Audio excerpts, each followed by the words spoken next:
On July 21st, 1969, Neil Armstrong puts the first footprint on the moon. An amazing accomplishment that probably seemed insurmountable when they started because it had never been done before. And we didn't even know if it could be done.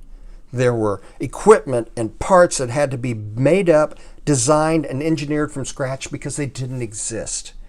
And there were decisions upon decisions to make and mountains of calculations to make on equipment as simple as slide rules and archaic calculators. And yet, they put a man on the moon.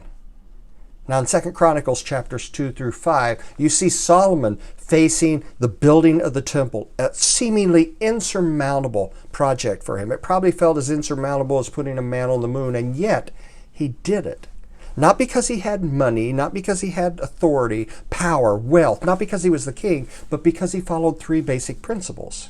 Chapter 2, verse 1, it says, Solomon decided. You will never do anything great if you don't decide to.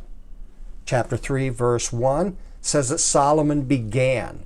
No matter what you decide, you've got to begin. You've got to start. You've got to put action to it. And then chapter 5, verse 1, it says Solomon finished. He took that decision, he acted on that decision, and he continued to act until it was finished.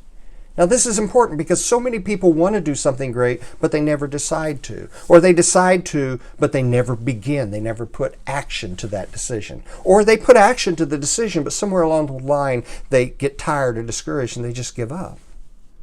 My question to you is, what is the great thing you want to accomplish?